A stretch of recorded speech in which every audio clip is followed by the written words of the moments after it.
ஜெபம் செய்வோம். அன்புள்ள பிதாவே, உமது வார்த்தைகளை கேட்டதன்படி நடக்க எங்களுக்கு கிருபை செய்தருளும். இயேசுவின் நாமத்தில் பிதாவே, ஆமீன்.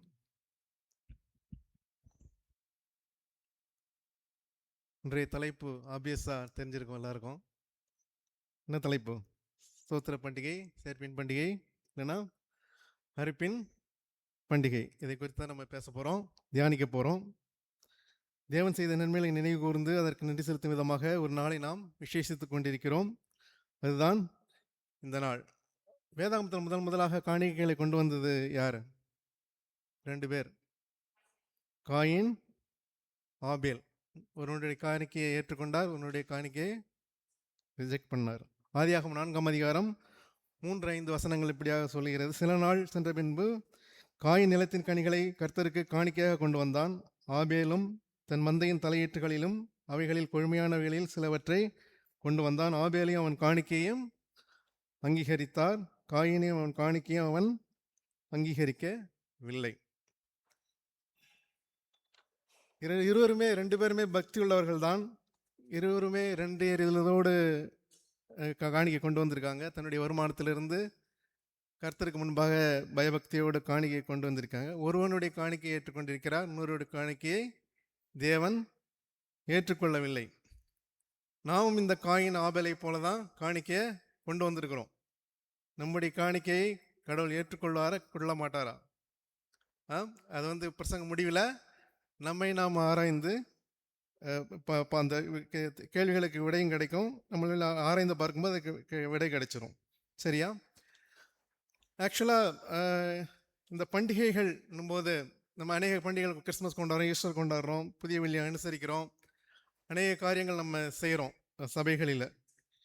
பழைய ஏற்பாட்டில் ஒரு நியமமே கொடுத்திருந்தார். ஒரு 7 பண்டிகைகளை கொண்டாடணும். நம்ம வாசிக்க கேட்ட பகுதியில் ஒரு 7 பண்டிகைகளை கடவுள் நியமமாக கொடுத்திருந்தார். ஆனால் புதிய ஏற்பாட்டில் எந்தவித கட்டளைகளும் தேவன் கொடுக்கவில்லை. கிறிஸ்மஸ் கொண்டாடணும், ஈஸ்டர் கொண்டாடணும், இல்லைன்னா வேறு ஏதாவது பண்டிகை கொண்டாடணும் எங்கேயுமே சொல்லலை. ஆனால் என்ன செய்கிறோம்? நம்ம கொண்டாடுறோம்.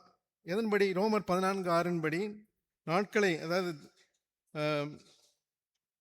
நாட்களை விசேஷித்துக் கொள்கிறவன் தேவனை மகிமைப்படுத்துகிறான், நாட்களை விசேஷித்துக் கொள்ளாதவனும் தேவனை மகிமைப்படுத்துகிறான். நம்ம அது நாட்களை விசேஷித்துக் கொள்கிறோம். சில சபையார் நாட்களை விசேஷித்து கொள்வதில்லை. ஆனால் அவங்க நம்மளை குறை சொல்லுவாங்க, புறஜாதியாரோட இதை பழக்கத்தை கொண்டாடுறாங்கன்ட்டு. ஆனால் அவங்க தங்களுடைய பர்த்டேலாம் அவங்க கொண்டாடுவாங்க, ஆனால் கிறிஸ்மஸ் கொண்டாட மாட்டாங்க. ஆகவே நாட்களை விசேஷித்துக் கொள்வதில் தவறில்லை. அதே போல் நம்மளும் இந்த ஒரு நாட்களை விசேஷித்துக் கொள்கிறோம். சேர்ப்பின் பண்டிகை, அறுப்பின் பண்டிகைன்னு புதிய ஏற்பாட்டில் கொண்டாடணும் எந்த நியமமும் இல்லை. ஆனாலும் நாம் ஒரு விசேஷித்து கொண்டு காணிக்கையாக ஒரு நன்றெறிதலோடு நன்றி செலுத்துவதற்கு ஒரு நாட்களை நாம் விசேஷித்து கொள்கிறோம். அதுதான் சரி. பழைய ஏற்பாட்டில் ஒரு 7 பண்டிகைகள் நியமமே கொடுத்துருக்கார் தேவன். 7 மிக முக்கியமான பண்டிகைகள். அந்த 7 பண்டிகைகளும் இந்த புதிய ஏற்பாட்டில் நிறைவேறி இருக்கு. 4 பண்டிகைகள் நிஜமாக நிறைவேறி இருக்கு. இன்னும் 3 பண்டிகைகள் நிறைவேற வேண்டி இருக்கு. அதை டிஸ்பிளே பண்ணுங்க.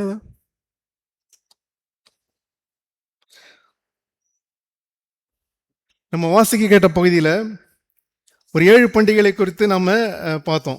பஸ்கா பண்டிகை, புளிப்பில்லாத அப்ப பண்டிகை, முதற் பலன்களின் பண்டிகை, பெந்தேகோஸ்தே பண்டிகை அல்லது அறுவடை பண்டிகை, எக்கால பண்டிகை, பாவ பரிகார பண்டிகை, கூடார பண்டிகை. ஒரு 7 பண்டிகைகள் நம்ம வாசி கேட்ட பகுதியில் 4 பண்டிகை பார்த்துருப்போம். மீதி 3 பண்டிகைகள் பின்வர பகுதியில் அது வந்திருக்கும்.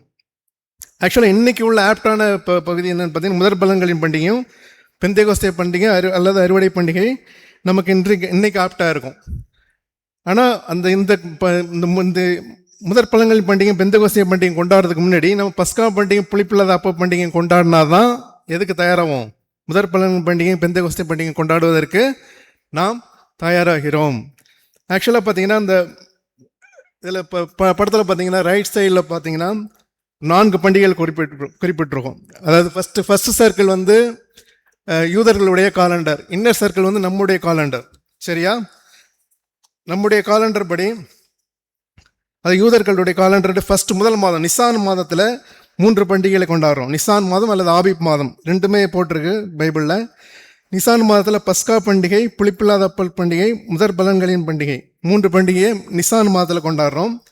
சீவான் மாதம் இதில் பெந்தேகோஸ்தே பண்டிகை. இது வந்து வசந்த கால பண்டிகைன்னு சொல்கிறோம், அல்லது இளவேநீர் கால பண்டிகைன்னு சொல்கிறாங்க, வேதவர்ணர்கள் சொல்கிறாங்க. லெஃப்ட் சைடில் பார்க்குறது பார்த்தீங்கன்னா கூடார பண்டிகை, பாவனி வர்ண பண்டிகை, எக்கால பண்டிகை. அது வந்து இளையுதிர் கால கட்டத்தில் கொண்டாடுற பண்டிகை. திஸ்ரின்ற ஹீப்ரு மாதத்தில் அதை கொண்டாடுறாங்க. நம்ம பார்க்க போகிறது 4 பண்டிகை பற்றி தான் பார்க்க போகிறோம். மீதி 3 அவுட்லைனாக பார்த்துட்டு இது முடிக்க போகிறோம். இந்த 4 பண்டிகைகளும் நம்முடைய வாழ்க்கையில் நிச்சயமாக அது நிறைவேறிக்க வேண்டும். அதாவது நிஜமாக இது நிழலாக நம்ம பார்க்குறோம். பழைய ஏற்பாடில் பார்க்குறதெல்லாம் எல்லாமே நிழல், புதிய ஏற்பாடில் பார்க்குறது எல்லாமே நிஜம். இந்த 4 பண்டிகைகள் புதிய ஏற்பாட்டில் எவ்வாறு நிறைவேறி இருக்கிறதுன்றதை நம்ம தியானிக்க போகிறோம். சரி, முதலாவது பண்டிகை என்னன்னு பார்த்தோம். முதலாவது பண்டிகை என்ன? பஸ்கா பண்டிகை. அந்த நெக்ஸ்ட் பஸ்கா பண்டிகை. ஒவ்வொரு பண்டிகையிலையும் 3 காரியங்களை நம்ம தியானிக்க போகிறோம். முதல்ல அதனுடைய வரலாற்று அம்சம் என்ன, அது இயேசு கிறிஸ்துவில் அது எவ்வாறு நிறைவேறி இருக்கிறது, ஆவிக்குரிய பயன்பாடு என்ன. சரியா? ஃபர்ஸ்ட் வந்து பஸ்கா பண்டிகையில் பஸ்கா எதுக்காக கடவுள் வந்து அதனோட வரலாற்று அம்சம் என்னன்னா, எகிப்து அடிமைத்தனத்திலிருந்து இஸ்ரவேலரை விடுதலை பண்ணுகிற ஒரு தினமாக இருக்கிறது. இது இந்த பஸ்கா பண்டிகையினுடைய அனுசரிப்பு. இயேசு கிறிஸ்துவில் எவ்வாறு நிறைவேறுது? பஸ்கா காட்டுக்குட்டியாக இயேசு கிறிஸ்து மரணம் நம்மை பாவத்திலிருந்து விடுதலை பண்ணியிருக்கு. ஆவிக்குரிய பயன்பாடு என்னது? நம்மில் எப்படி நிறைவேறிருக்கு? நம்ம ஆண்டவராக இயேசு கிறிஸ்து ஏற்றுக்கொள்ளும் போது நம்முடைய பாவங்கள் மன்னிக்கப்படும். பஸ்காவாகி ஆட்டுக்குட்டியாக அவர் மரித்திருக்கிறார். அவரை விசுவாசிக்கும் பொழுது நாம் என்ன செய்கிறோம்? பாவத்திலிருந்து விடுதலை பெறுகிறோம். இதுதான் பஸ்கா பண்டிகையினுடைய தாற்பயம். லேவியராகமம் 23:5 படிங்க. லேவியராகமம் 23:5.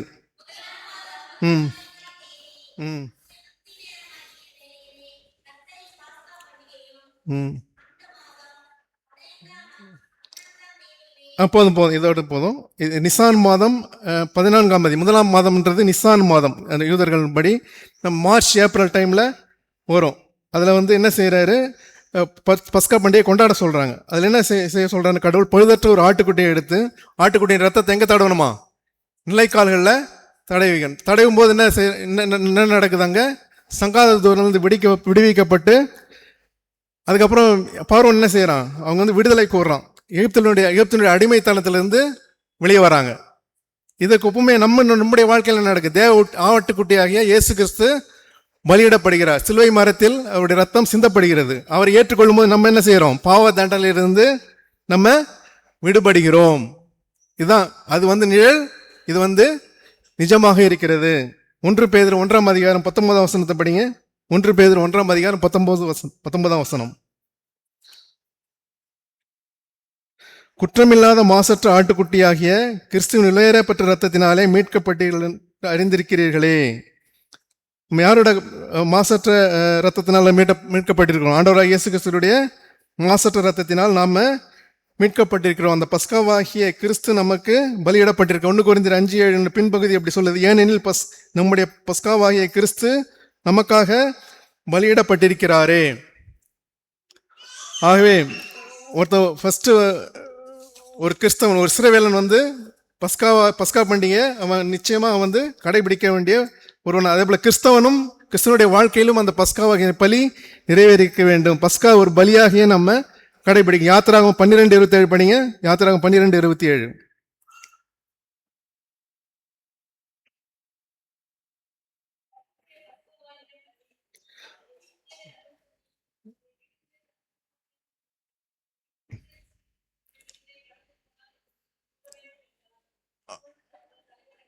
போதும். இது அதாவது 12:27 இது கர்த்தருடைய பஸ்காவாகிய பலி. அவ்வளவுதான். இதுல வந்து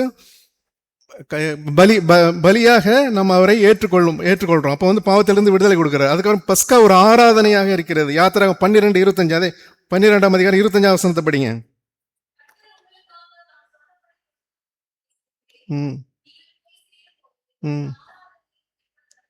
பஸ்கா ஒரு பலியாக இருக்கிறது. பஸ்கா ஒரு ஆராதனை பலியாக கர்த்தராகிய இயேசு கிறிஸ்துவை ஏற்றுக்கொண்டு அவரை நாம் என்ன செய்யணும்? ஆராதிக்க வேண்டும். பஸ்கா ஒரு ஆராதனையாக இருக்க வேண்டியது இருக்கிறது. அதுக்கப்புறம் பஸ்கா ஒரு பண்டிகையாக இருக்கிறது. யாத்திராகமம் 12ஆம் அதிகாரம் 14 படிங்க. அதுல 14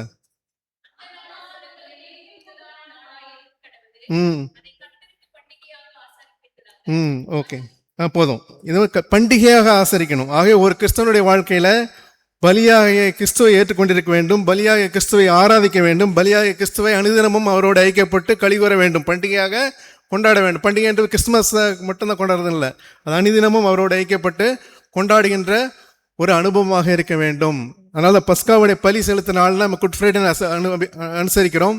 கிறிஸ்து பிறந்த நாள் கிறிஸ்துமஸ்ன்னு ஆசரிக்கிறோம். உலக பிரகாரமாக கிறிஸ்து ஒரு டிசம்பர் 25 நம்ம வச்சுட்டு இருக்கோம். ஆனால் ஆவிக்குரிய பிரகாரமாக என்னைக்கு கிறிஸ்து நம்முடைய மனதில் பிறந்தாரோ அன்னைக்கு தான் நமக்கு என்னது கிறிஸ்துமஸ்.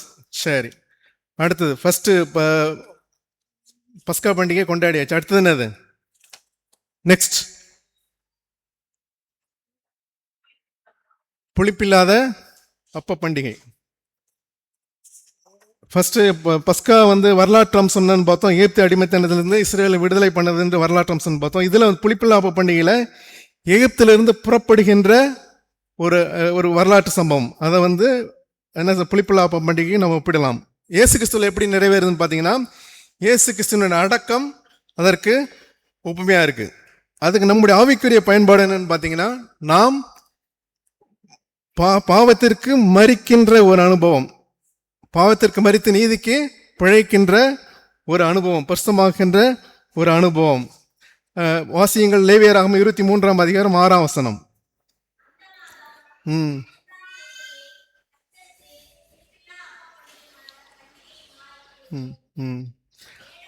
போதும் போதும் போதும். அதாவது 14ஆம் தேதி பஸ்கா பண்டிகை கொண்டாடுறோம்.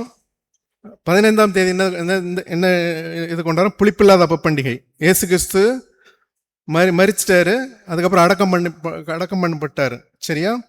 இது எதுக்கு ஈக்குவல் பண்ணலாம்னா, நம்ம ஞானஸ்நானத்துல செய்யறோம். பாவத்திற்கு மரித்து நீதிக்கு உயிர்ப்பிக்கிறது அடுத்த இதில் வரும். பாவத்திற்கு மரிக்கிறோம், அது ஞானஸ்நானத்துக்கு அடையாளமா இருக்கிறது. இதுல கவனிக்க வேண்டியது என்னன்னு பார்த்தீங்கன்னா, புளிப்பில்லாத அப்ப பண்டிகை. புளிப்பில்லாத அப்பத்தை 7 நாள் அவர்கள் புசிக்க வேண்டும். எதுக்காக புளிப்பில்லாதமான்னு கடவுள் சொல்றாரு? புளித்தமா எதற்கு ஒப்புமையா இருக்கிறது? பாவத்திற்கு ஒப்பாக இருக்குது, நம்முடைய பழைய வாழ்க்கைக்கு ஒப்புமையாக இருக்கிறது, பழைய மனிதனுக்கு ஒப்புமையாக இருக்கிறது. புளிப்பில்லாதமா எதற்கு ஒப்புமையா இருக்கிறது? பரிசுத்த வாழ்க்கை, புதிய வாழ்க்கை, புதிய மனிதன். ஒருவன் கிறிஸ்தவர்கள் இருந்தால் எல்லாம் புதிதாயின. அந்த புளித்தமாலாம் அத பழையெல்லாம் ஒழிந்து போயின, புளித்தமாலாம் வெளியே போயிடணும், எல்லாம் புதிதாயின. என்னது? புளிப்பில்லாத வாழ்க்கை, பாவமில்லாத வாழ்க்கை நம்ம எங்க வரணும்? உள்ள வரணும். சரியா? அதனாலதான் மத்தேயு 16ஆம் அதிகாரம் 6ஆம் வசனத்துல இயேசு கிறிஸ்து இப்படி சொல்றாரு. இயேசு அவர்களை நோக்கி, பரிசேயர் சதுசேயர் என்பவர்கள் புளித்தமாவை குறித்து எச்சரிக்கையா இருங்கள். ஏன்னா அவருடைய குணம் அப்படி இருக்கு, அவருடைய பாவ வாழ்க்கை. அதனால புளித்தமாவை குறித்து எச்சரிக்கையா இருங்கள்ன்றாரு. 1 கொரிந்தியர் 5ஆம் அதிகாரம் 6-8 வசனங்கள் படிங்க.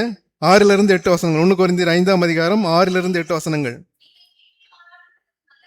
ம் ம்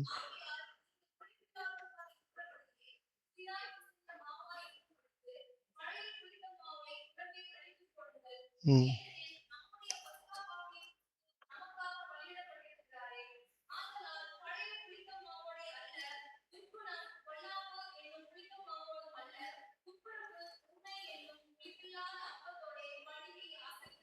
இங்க பவுல் என்ன சொல்றாருன்னா, ஆதலால் பழைய புளித்த மாவோடு அல்ல, துர்க்குணம் பொல்லாப்பு என்னும் புளித்த மாவோடும் அல்ல, துப்புரவு உண்மை எனும் புளிப்பில்லாத அப்பத்தோடே ஆசரிக்க கடவோம். ஆகவே இது ஒரு பாவத்திற்கு மரிக்கின்ற, பாவத்திற்கு அடக்கம் பண்ணப்படுகின்ற ஒரு அனுபவம். இயேசு கிறிஸ்து எவ்வாறு அடக்கம் பண்ணப்பட்டோம், நம்ம என்ன செய்யணும்? இயேசு கிறிஸ்துவோடு கூட அறையப்பட்டு பாவத்திற்கு அடக்கம் பண்ணப்படுகிறோம். இப்படிப்பட்ட அனுபவம் தான் புளிப்பில்லாத அப்ப பண்டிகை. இந்த புளிப்பில்லாத அப்ப பண்டிகையும் யாருக்கிட்ட நிறைவேறிக்கணும்? நம்ம கிட்ட நிறைவேறிக்கணும். முதலாவது பஸ்கா பண்டிகை நிறைவேறிக்கணும், அடுத்தது புளிப்பில்லாத அப்ப பண்டிகை நிறைவேறிக்கணும். அதுக்கப்புறம் தான் அதுக்கு அடுத்த பண்டிகைக்கு போகணும். எது? என்ன பண்டிகை? அதுக்கு அடுத்த பண்டிகை என்னது? முதற் பலன்களின் பண்டிகை. முதற் பலன்களின் பண்டிகை. இதுல வரலாற்று அம்சம் என்னன்னு பார்த்தீங்கன்னா, செங்கடலை கடக்கிறத இதற்கு ஒப்புமையா சொல்லலாம். முதற் பலன்களை செங்கடலை கடக்கிறத ஒப்புமையா சொல்லலாம். இயேசு கிறிஸ்துவனுடைய எப்படி நிறைவேற்றணும், இயேசு கிறிஸ்துவனுடைய உயிர்த்தெழுதலை இதற்கு ஒப்புமையா சொல்லலாம்.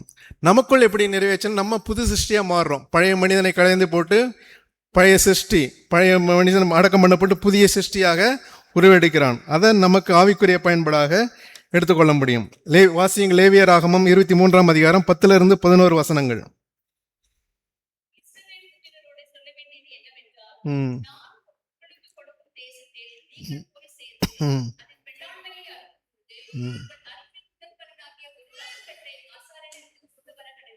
ம்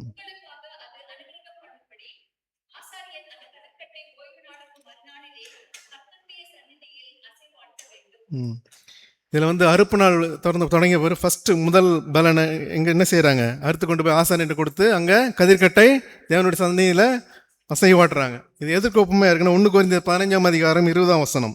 1 கொரிந்தியர் 15ஆம் அதிகாரம் 20ஆம் வசனம் படிங்க. கிறிஸ்துவோ அங்கே விதைக்கப்பட்டு அங்கே முதற் பலன் வருது, அதை கொண்டு தேவனுடைய சமூகத்தில் அசைவாட்டுறோம். இங்கே கிறிஸ்துவாகிய கோதுமை மணி விதைக்கப்பட்டு மறுபடியும் என்ன செய்கிறாரு, இவரோட எழுந்திருக்கிறார், முதற் பலனாக அசைவாட்டப்படுகிறார். நம்மளாம் பின்னாடி போகிறவங்க. ஃபஸ்ட்டு இயேசு கிறிஸ்து முதல் பலன், அவரை விசுவாசிக்கிறவங்களாம் என்ன யார், அதற்கப்புறம் ஆகவே என்ன செய்யணும், நம்ம முதலாவது ஒப்பு கொடுக்க வேண்டும். அதான் ஃபஸ்ட்டு முதற் பலன். முதற் பலன் காணிக்கணும்னு ஃபஸ்ட்டு சம்பளம் ஃபஸ்ட்டு அதில் கொடுக்குறதெல்லாம் ஓகே தான். முதலாவது நம்மை ஒப்புவிக்க வேண்டும். நம்ம பாவத்திற்கு மரித்து நீதி குவித்தவுடனே நம்மை முழு சரீரத்தையும் தேவனுக்கு ஒப்புவிக்க வேண்டும். ரோமர் நிருபம் 12ஆம் அதிகாரம் 1ஆம் வசனத்தை படிங்க.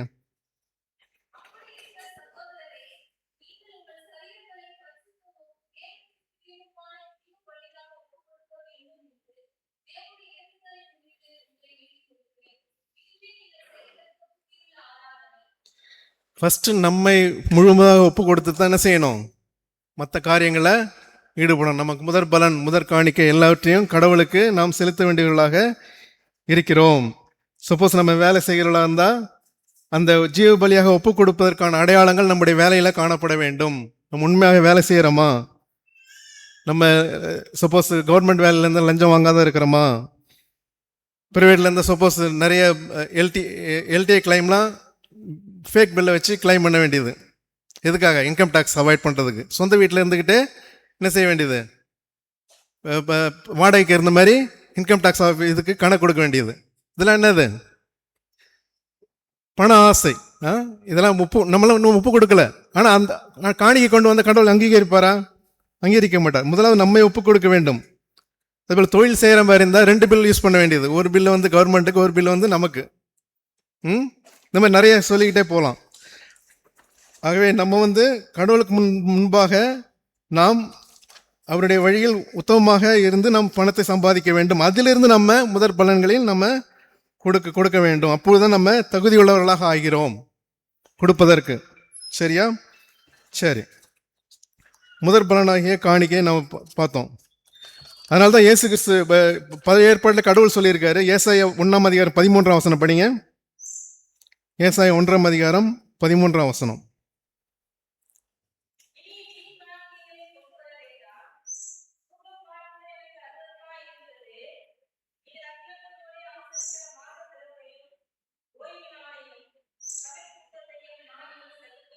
எதுக்காக கடவுள் இப்படி சொல்றாரு? இதெல்லாம் தேவையில்லைன்னு கடவுள் சொல்றாரா? இல்லை.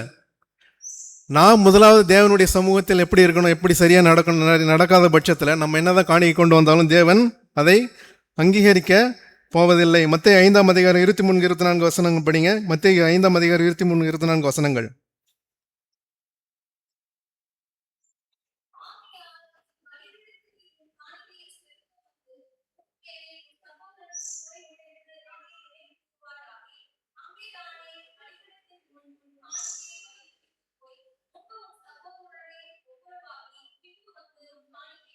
இங்கே இயேசு கிறிஸ்து என்ன சொல்கிறாரு? ஃபஸ்ட்டு காணிக்கை செலுத்த வரும்பொழுது உங்கள் சகோதரன் மேல் குறை இருந்தால் ஃபஸ்ட்டு அவனோடு போய் ஒப்புரவாகிட்டு வந்து காணிக்கை செலுத்துன்றார். அப்படின்னா ஒப்புரவாகாத செலுத்தினா என்ன அர்த்தம்? நம்ம சபை கணக்கில் ஏற்றி ரிசிப்ட் கொடுத்துருவாங்க, ஆனால் பொருளாதார கணக்கில் ஏறாது. கடவுள் எப்பயுமே காணிக்கை கொண்டு வரும்போது ஃபஸ்ட்டு காணிக்கையை பார்க்கறது கிடையாது. யாரை பார்க்குறாரு? நம்மளை பார்க்குறாரு. நான் ஒரு காணிக்கை எடுத்துகிட்டு வரேன்னா ஃபஸ்ட்டு நான் எவ்வளோ காணிக்கையாக இருந்தாலும் பரவாயில்ல, கடவுள் வந்து என்ன தான் ஃபஸ்ட்டு பார்க்குறாரு. சபை ஏற்றுக்கொள்ளும் இந்த காணிக்கையை, ஆனால் கடவுள் ஏற்றுக்கிறாரா? ஏன்னா ஃபஸ்ட்டு என்னையே நான் கடவுள் சமூகத்தில் அங்கீகரிக்கப்பட்டவனாக நான் காணப்பட வேண்டும். அப்போ தான் தேவன் என்னுடைய காணிக்கையும் ஏற்றுக்கொள்வார். அதுதான் இங்கே தெளிவாக தேவன் சொல்லுகிறார். ஆக முதற் பலன்களின் பண்டிகை சொல்லும்பொழுது முதலாவது நம்மை ஒப்புவிக்க வேண்டும். இயேசு கிறிஸ்து முதற் பலனானார். அவரை தொடர்ந்து நாமும் வந்து அவரோடு கூட உயிர்த்தெழுந்துகிறோம். நாம் நம்முடைய சரீரத்தை முழுமையாக அவருக்கு ஒப்பு கொடுத்து அவருடைய வழியில் நடந்து அதுக்கப்புறம் என்ன செய்யணும்? இந்த முதற் பலனாகிய காணிக்கையை நம்ம கொண்டு வரணும். அப்படிதான் கொண்டு வந்திருப்பீங்கன்னு நான் விசுவாசிக்கிறேன். சரியா? அதுக்கு அடுத்தது முதற் பலன்களின் காணிக்கை முடிஞ்சிச்சு. அடுத்தது பெந்தேகோஸ்தே பண்டிகை, அறுவடை பண்டிகை அல்லது வாரங்களின் பண்டிகை. சரியா? அது சீவான் மாதம் 6ஆம் தேதியில் கொண்டாடப்படுது. பெந்தேகோஸ்தே பண்டிகை இது வந்து கிரீக் வேர்டு. பெந்தேகோஸ்தேன்றது அந்த 50வது நாள், அதாவது இயேசு கிறிஸ்து உயிர்த்தெழுந்த பிறகு 50வது நாள்னு சொல்றது இந்த கிரீக் வேர்டு. ஷவோத்துன்றது ஹீப்ரு வேர்டு. அது வந்து வாரங்கள்னு அர்த்தம். வாரங்களின் பண்டிகைன்னு ஒரு அர்த்தம் உண்டு. அது அறுவடை பண்டிகைன்னு சொல்லுவாங்க. லேவியராகம் இது வந்து இதுக்கு வந்து வரலாற்று அம்சம் என்னன்னு பார்த்தீங்கன்னா, சீனாய் மலையில் நியாயப்பிரமாணம் கொடுக்கப்பட்ட, அதாவது அவங்க எருசலேம் புறப்பட்ட நாள்லேருந்து 50வது நாள், ஏறக்குறைய 50வது நாள் தான் சீனாய் மலையை அடையிறாங்க. சீனாய் மலையில் தேவன் என்ன கொடுக்குறாரு? நியாயப்பிரமாணத்தை கடவுள் வந்து கொடுக்குறாரு. அதுக்கு ஒப்புமையாக மேசியா இங்கே புதிய ஏற்பாட்டில் என்ன நிறைவேறுது? பஸ்தாவியின் அபிஷேகம். பஸ்தாவியானவர் ஊற்றப்படுறார். எங்க 120 பேர் மேல் வீட்டில் இருக்கும்பொழுது ஆவியான அபிஷேகம் ஊற்றப்படுறார். அந்த ஆவியான அபிஷேகத்தை வச்சு நம்ம மற்றவர்களுக்கு, நம்ம ஆவிக்குரிய பயன்பாடு என்ன? மற்றவர்களுக்கு நம்ம சாட்சியாக இருக்க ஏவப்படுகிறோம். ஆக்சுவலாக பஸ்தாவி ஊற்றப்படும் போது கற்பலைகள் சீனாய் மலையில் கற்பலைகளை கொடுத்தாங்க.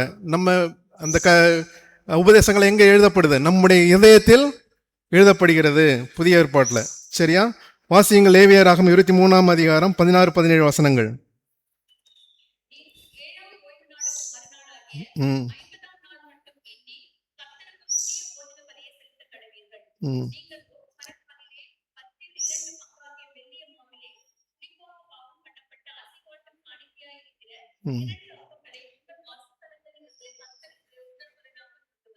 அதுக்கப்புறம் 22வது வசனம் படிங்க. 22வது.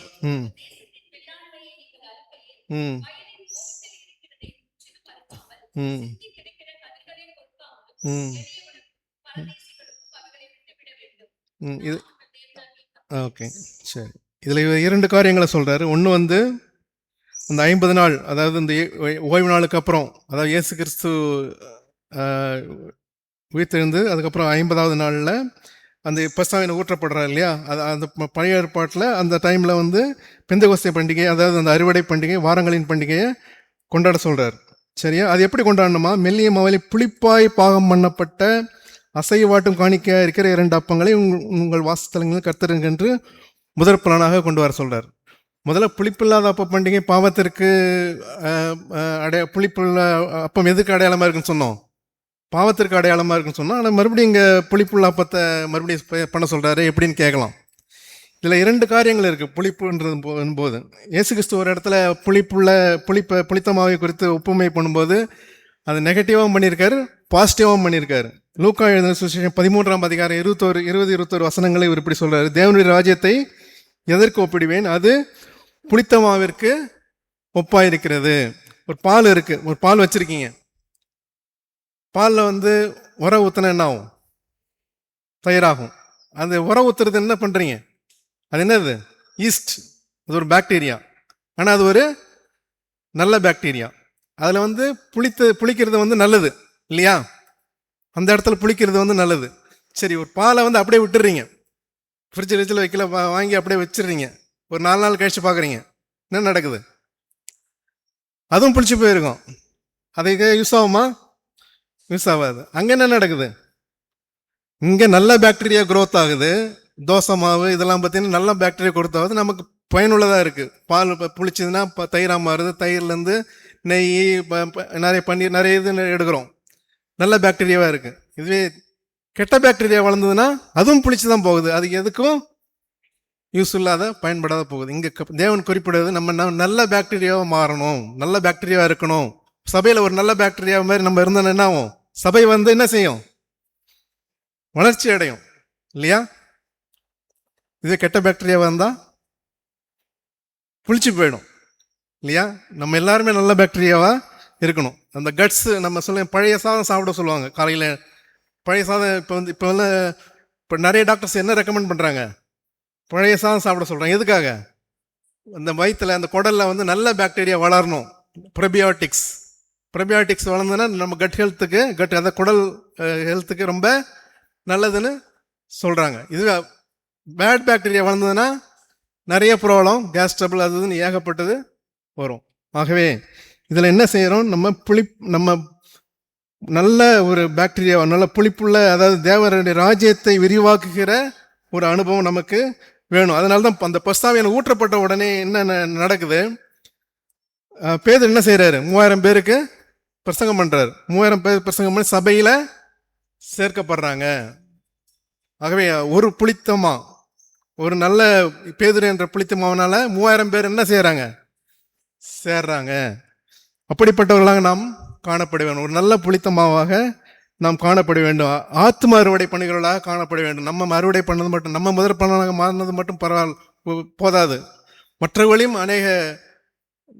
நிறைய மந்தில் சேராத அநேக ஆடுகள், அவங்களையும் நம்ம கூட்டி சேர்க்கிறவர்களாக நம்ம காணப்பட வேண்டும். அது மட்டுமல்ல, ஏழைகளுக்கு உதவி செய்கிறவர்களாக காணப்பட வேண்டும். கடவுள் வந்து ரெண்டுத்தையும் சொல்றாரு. அறுவடை செஞ்சு நீ இது படுகிற, அதே சமயத்தில் ஏழைகளுக்கும் உதவி செய்ய. அதனால பழைய காலத்து மிஷினரி, இப்போ உள்ள மிஷினரி ஊழியர்களும் சரி, பழைய காலத்து மிஷினரிகளும் சரி, என்ன செய்யறது? ஊழியம் மட்டும் பண்ணல, ஏழைகளுக்கும் நம்ம ஹாஸ்டல் ஊழியம், விடுதி ஊழியம்லாம் பண்ணுறாங்க. பழைய காலத்து மிஷினரிகளும் என்ன செய்தாங்க? ஏழைகளுக்கு உதவி செய்தாங்க. ரொம்ப முக்கியம். அதில் மறுபடியும் அந்த வசனத்தை வாசிங்கள். 22ஆம் வசனம் ரொம்ப ரொம்ப இம்பார்ட்டன்ட் வசனம். நம்ம தவறுறது இந்த வசனத்தில் தான். நிறைய பேர் 23ஆம் அதிகாரம் 22 வசனம். ம் ம் ம் ம்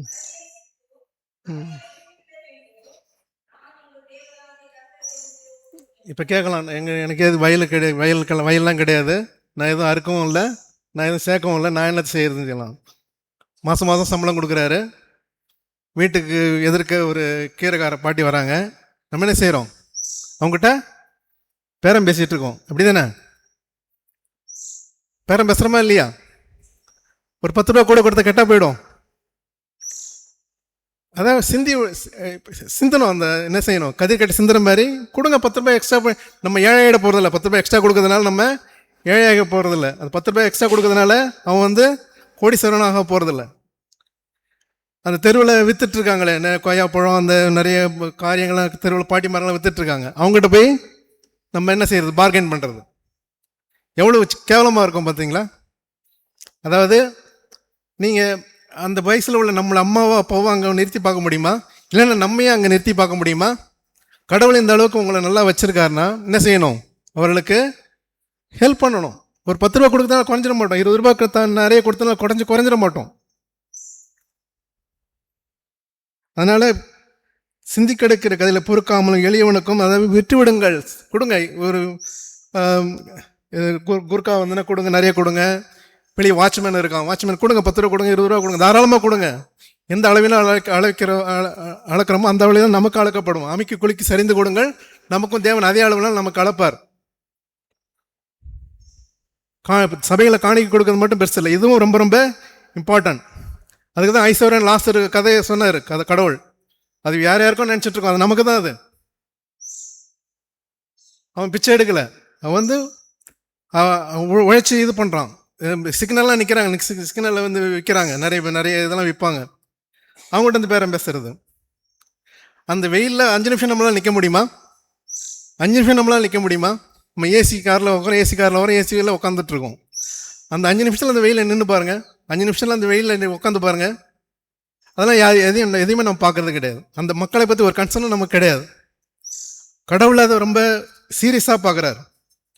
யாக்கோபு 1ஆம் அதிகாரம் 27ஆம் வசனம் பண்ணுங்க. யாக்கோபு 1ஆம் அதிகாரம் 27ஆம் வசனம்.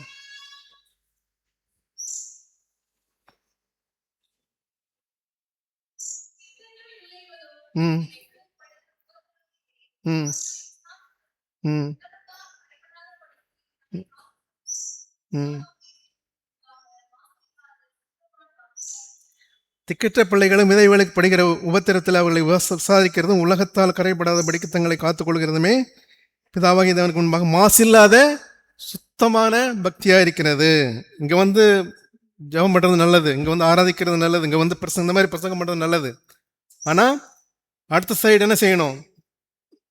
தேவையுள்ளவர்களுக்கு நம்ம உதவ வேண்டியவர்களாக இருக்கிறோம். லூக்கா எழுதின சுவிசேஷம், இயேசு கிறிஸ்துவ தன்னுடைய தான் வந்த பர்பஸை சொல்றாரு. லூக்கா எழுதின சுவிசேஷம் 4ஆம் அதிகாரம் 18-19 வசனம் படிங்க. லூக்கா எழுதின சுவிசேஷம் 4ஆம் அதிகாரம் 18-19 வசனங்கள். ம் ம் ம் ம் ம் ம் ம் ம் போதும் போதும். இங்கே இயேசு கிறிஸ்து தன்னை குறித்து தான் பேசுகிறார். அங்கே ஏசாயாவில் தன்னை குறித்து சொன்னது தான் அங்கே வாசிக்கிறார். கர்த்தருடைய ஆவியின் மேல் என் மேல் இருக்கிறார், கர்த்தருடைய ஆவியின் மேல் நம்மேலும் இருக்கிறார். எதற்கு? தரித்திரருக்கு சுவிசேஷத்தை பிரசங்கிக்கும்படி. ஏன் பணக்காரங்களாம் கிடையாதா? Is more concern about poor people. தரித்திரருக்கு சுவிசேஷத்தை பிரசங்கிக்கும்படி என்னை அபிஷேகம் பண்ணினார். அவர் அபிஷேகம் பண்ண தரித்திரத்துக்கு சுவிசேஷம் பண்றது. மீதி எல்லாம் பட்ச பாருங்க, இருதயம் நறுங்குண்டவர்கள் எல்லாமே அப்படிப்பட்ட மக்கள் அப்படி அந்த மாதிரி தான் இருப்பாங்க. அவர்களுக்கு நாம் உதவி உள்ளவர்களாக நாம் காணப்பட வேண்டும். அதனால தான் பழைய எல்லா மிஷனரியும் பாருங்க, எல்லாமே அவங்க சமூக சேவை செய்யாத எதுவுமே எந்த ஊழியமும் அவங்க செய்ததில்லை. நம்ம கிரகாம் ஸ்டெயினும் ஒரு கிரகாம் ஸ்டெயின், மதர் தெரசாலுமே ஒரு எடுத்துக்காட்டு தான். சரியா? சரி, இப்போ நம்ம பெந்தேகோஸ்தே பண்டிகை கொண்டாடியாச்சு. என்னென்ன கொண்டாடிருக்கோம்? பஸ்கா பண்டிகை. பஸ்கா பண்டிகை எதற்கு உதாரணமாக இருக்கு? அது ஒரு ரட்சிப்பு, இயேசு கிறிஸ்துனால நம்ம ரட்சிப்பு அடைகிறோம். அது புனித வெள்ளி, கிறிஸ்மஸ் எல்லாமே அதில் தான் நம்ம அதை நினைவாக நம்ம கொண்டாடுறோம். புளிப்பில்லாத அப்ப பண்டிகை எதற்கு உதாரணமாக இருக்குது? ஞான ஸ்நானம், பொஸ்த வாழ்க்கை அதற்கு உதாரணமாக இருக்கிறது. முதற் பலன்களின் பண்டிகை, அதற்கு அர்ப்பணிப்பு. நம்ம ஃபர்ஸ்ட் நம்ம அர்ப்பணிக்கணும், அதுக்கப்புறம் காணிக்கை கொண்டு வரணும். அது ஈஸ்டருக்கு அடையாளமாக இருக்கிறது. பெந்தேகோஸ்தே பண்டிகை அல்லது அறுவடை பண்டிகை, அது பஸ்தாவினுடைய அபிஷேகத்திற்கும் ஆத்தும ஆதாயத்துக்கும் ஏழைகளுக்கு உதவுதும். ஆத்தும ஆதாயம் மட்டுமல்ல, அதே சமயத்தில் ஏழைகள் ஒரு காணிக்கை, ஒரு காயினோட 2 பக்கம் மாதிரி. சரி, அதுக்கு உதவுதுமா ஒரு 4 காரியங்களை நம்ம தியானித்தோம். இந்த 4 காரியங்கள் நம்முடைய வாழ்க்கையில் நிறைவேறி இருக்கிறதா என்ற நம்ம நாமே சோதித்து போகிறோம். அதுக்கப்புறம் எக்கால பண்டிகை வருது, பாவப்பரிகார பண்டிகை, கூடார பண்டிகை வருது. அதில் வந்து எக்கால பண்டிகைன்றது இயேசு கிறிஸ்துவினுடைய 2ஆம் வருகையை குறிக்கிறதா இருக்கிறது. பாவப்பரிகார பண்டிகைன்றது இயேசு கிறிஸ்து நியாய தீர்ப்பு அல்லது மன திரும்பலை குறித்து உதாரணமாக இருக்கிறது. கூடார பண்டிகைன்றது 1000 வருட அரசாட்சி, அதை குறித்து பேசுவதற்கு சமயம் இல்லை. இப்போதைக்கு இந்த 4 இதை மட்டும் தெரிஞ்சு வச்சுங்க. இப்போ 4 இதுவும் ஆல்ரெடி நிறைவேறிச்சு, நிஜமாக நிறைவேறிச்சு. இந்த வரை அந்த கடைசியான 3 காரியங்கள் வந்து இனிமேல் நிறைவேற வேண்டியதாய் இருக்கிறது சரித்திரத்தில். சரியா? இது எப்படி சரித்திரத்தில் நிறைவேறியதோ அந்த 3 காரியங்களும் நிறைவேறும். சரி, இப்போ ஸ்டார்டிங்கில் ஒரு கேள்வியை கேட்டேன். என்ன கேள்வி கேட்டேன்?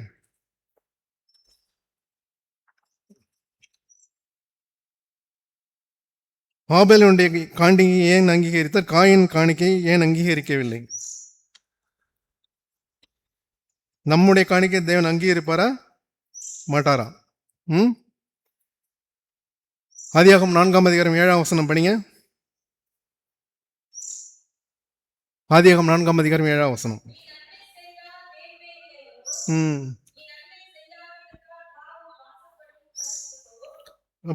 போதும்.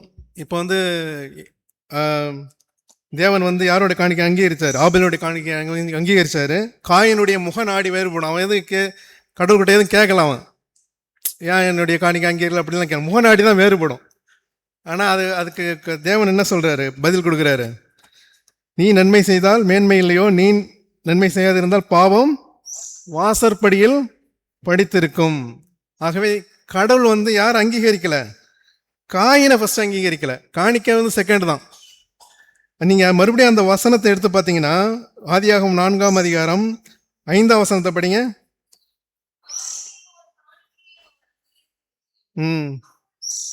போதும். காயினையும் அவன் காணிக்கையும் அங்கீகரிக்கவில்லை.